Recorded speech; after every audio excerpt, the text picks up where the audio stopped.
safari trip in Egypt is not just about riding vehicles across the desert, but it's about visiting the oases of Egypt and getting to know their culture and traditions. There are similarities between the 4 main oases of Egypt, but only one stands out and differs from any other place in the Nile Valley. It's the unique oasis of Siwa. Siwa Oasis is that magical paradise in the desert that differs totally from any other place in the Nile Valley and is distinguished with its general image and architecture and houses and the features of its people and their costumes and their language and their lives in and out of their houses. Thus, the visitor of the oasis gets an immediate impression that he's no longer in the land of the Nile Valley, but he's in a place that differs from all what he has known in Egypt, either in the Delta, or in Upper Egypt, or in the desert. According to the ancient texts of Edfu Temple, Siwa Oasis was referred to as Penta or Tha. That was within a text that describes the arrival of delegations from the northern and southern oasis, presenting offerings and gifts to the pharaoh. During the Roman period, the oasis was called Ammonion, or the Oasis of Ammon. In Kitab al-Bildan, an Arabian historian called Al-Arabi al-Yaqubi referred to a barbarian tribe called Tiswa, and in the 11th century, the Arabian geographer Al-Idrisi mentioned in his book a small town called Centria, with a Muslim priest or sheikh leading its people in prayers, and inhabited by a mix of barbarian tribe and Bedouins. Al-Maqrizi, who lived in the 15th century, called it in his book Al-Khattat one Centria, and in another book the Far Oasis.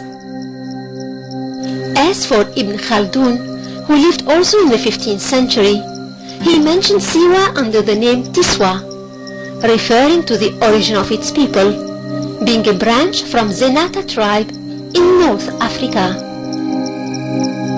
The information about the history of Siwa in the past is so little and covered with mysticism, but it's known that during the Old Kingdom, the land west to the Delta was inhabited by people called by the Egyptians El-Tahinu. Later on, their land was occupied by others called El-Tamihu. They inhabited the desert land of the west and often immigrated when water was scarce to Siwa or El-Bahariya or El-Farafra oasis, or advanced towards the sea coast. Ever since the first dynasty started, we find references to the inhabitants of the west who lived in the land of the olives. They came to Egypt as immigrants and not invaders, but their big numbers was a threat to the safety of the country, so the kings fought them and forced them to retreat backwards.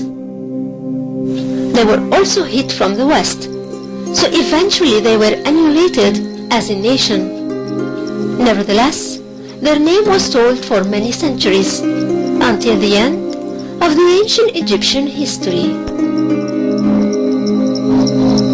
After the traveler to Siwa departs from Marsa Matruh, which is a city by the Mediterranean and far 540 kilometers from Cairo, he never lays his eyes on any cultivation or fields until he reaches the oasis.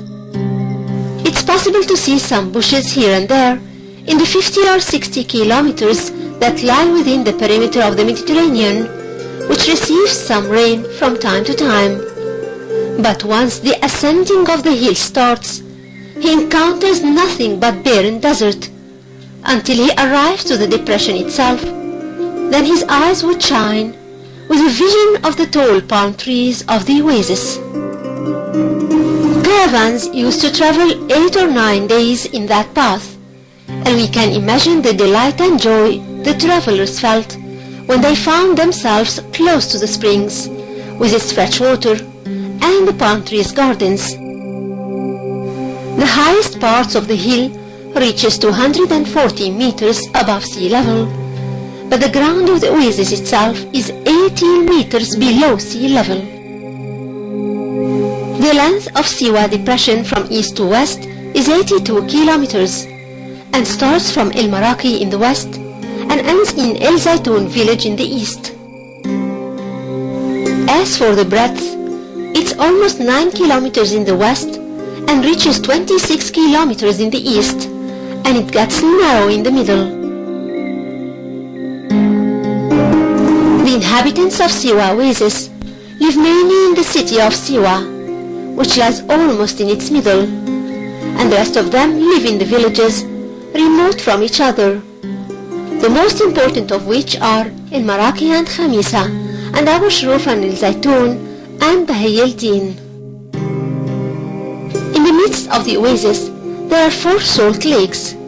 The largest and the most famous of them is El Zaytun Lake, and it starts close to the foot of El Dakrur mountain and goes west for 25 kilometers. Its breadth reaches 5 kilometers. The other 3 are El Maasir Lake in the northeast, and Siwa Lake west to Shali city, and El Maraki Lake in the west. In addition to the lakes, there are water springs that are more than 220 in number. There are wells with bubbling water coming from under the ground. In other words, it's stable water.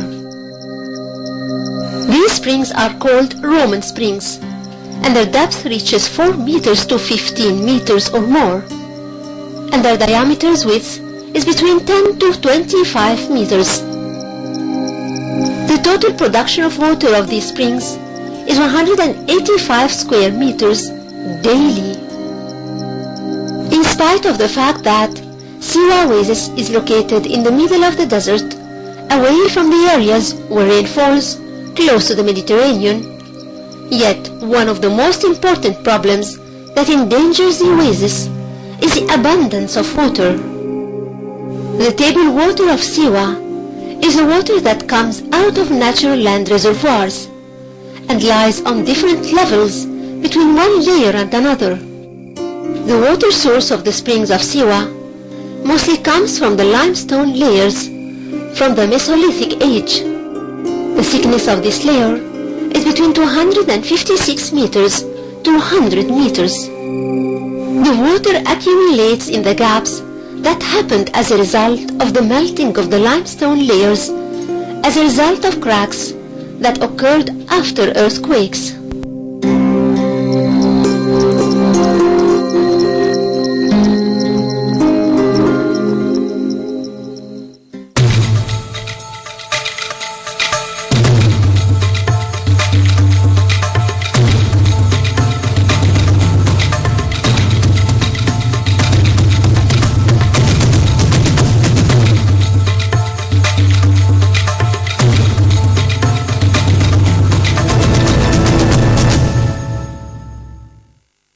Hello and welcome to Egypt. Please introduce yourself. Okay, my name is Ronak and I'm from India as a part of ISEC. So I'm a student and I'm traveling Egypt. Yeah. Okay, so did you come here before? No, it's my first ever visit. I've been here for about a month now and I'm absolutely loving Egypt. So you've been touring for a while? Yeah, I've been touring for a while. So I've pretty much covered all the directions. I went to south to Abu Simbel, north Alexandria, the Sinai Plateau in the east, and now it's Siwa as the west. So I've completed all 4 directions. Yeah. Oh, so what have you seen in Siwa so far? Nothing. This is my first day. This is my first thing actually. So this is Cleopatra's pool, I think. So Spring. It's Cleopatra Spring. So I think I'm gonna go inside in a while. Oh, you'll be swimming? Yeah, I will be. Fantastic. Okay, so what else fascinates you about Egypt? Well, I absolutely love the food. Alright, so I've been eating like 6 meals a day and I've like gained like 20 pounds because I've been eating so much amazing food. So I absolutely love Egypt. So different from Indian food? Yeah, it's different. Like it's less spicy, but it's like good at the same time. So what's the name of your favorite food? Here, I like shawarma and I eat a lot of that. and maybe koshari a little bit. Yeah, that's. And in sweets, there's a thing called basbousa, I guess. Basbousa, yeah, that's a dessert. Oh my God, that's dessert. I love basbousa. So where will you go from here? Probably back to Cairo, and we'll see from there. Here we go. Yeah. So would you like to say something to your friend back home about Egypt? Dude, guys, you should definitely check out Egypt. Can I say something in Hindi? Yeah. Okay. Guys, Egypt आओ, बहुत amazing, बहुत कमाल की जगह है, and yeah, go Egypt. So what does it mean? Like, Egypt is an amazing place, and you should definitely come to Egypt. Thank you so much. All right. You should listen to him, really. Alright, thank you. Thank you so much.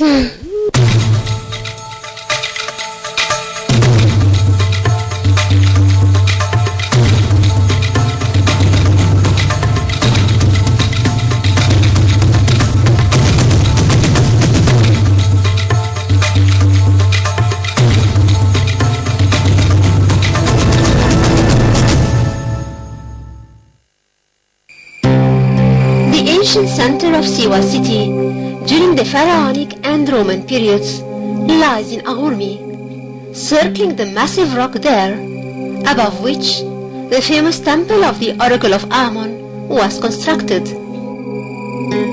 The houses of the natives were scattered all around it, and beyond doubt there were other chapels dedicated to Ammon and maybe other gods, but they were either destroyed or not found yet.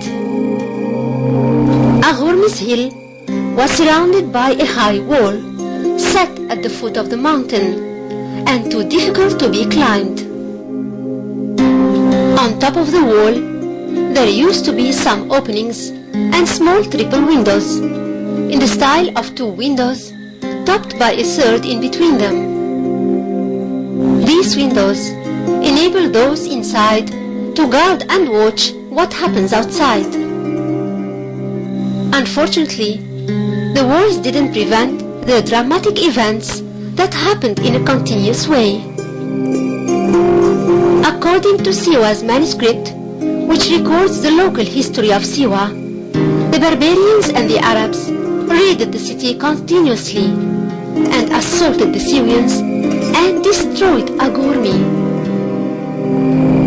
The severe raids caused the number of the oasis inhabitants to decline until they became 40 men belonging to 7 families.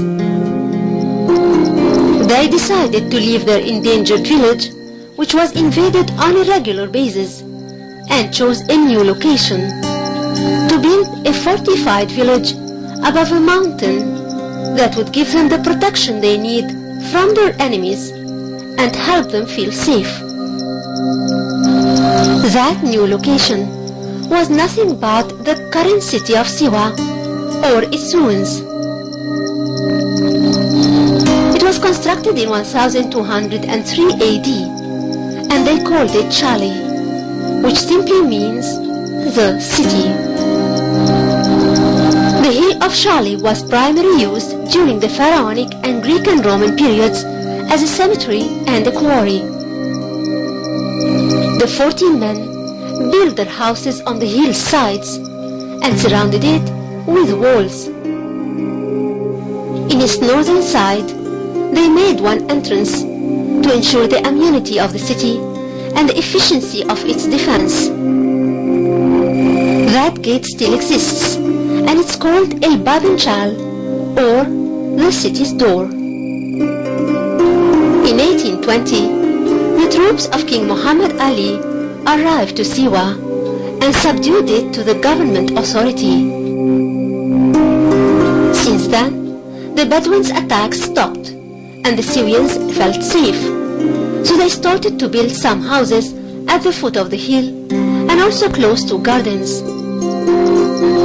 In 1926, heavy rain fell on the oasis for 3 days continuously. This resulted in the collapsing of many of Shali's houses and the rifting of the rest. So the rest of the inhabitants left their old houses and built new ones at the foot of the hill out of the walls, using the same doors and windows and palm trees trunks which they could salvage from their old houses. Since antiquity, until 80 years ago, the cultivated areas in Siwa were scattered and unattached. Around each spring, there were some gardens and cultivated lands called hataya. Each hataya's area was from 3 to 180 acres. Since the 40s, deep digging operations started. Thus, new sources of water could be found anywhere in the oasis, and the connection between springs became possible. Hence, the cultivated area increased. Now, it has reached 12,000 acres of land. The most important trees that grow in the gardens are palm trees and olive tree. They are the main sources of income to the oasis. The oasis production of dates has reached 13 tons a year. As for olives, it's 14,000 tons a year. The language of the inhabitants of Siwa Oasis is North African barbarian language, and it's called the Amazigh, and in Siwa called the Siwian.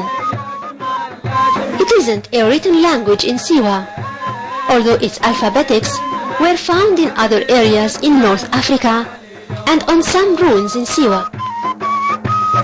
Until 1820, there wasn't except one family in Siwa which members specialized in Arabic language and other languages that would enable them to talk to Arabian Bedouins and caravans travelers who came here to trade.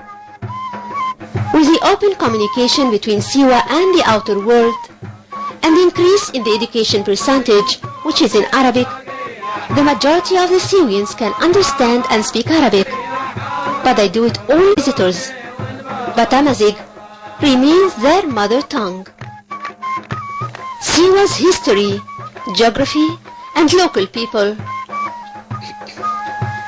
Siwa's history, geography, and local people distinguish it from the rest of Egypt and give it a unique flavor and atmosphere that lift its visitor to a whole new level of excitement and serenity, united in one unmatched mold of a wonderful traveling experience.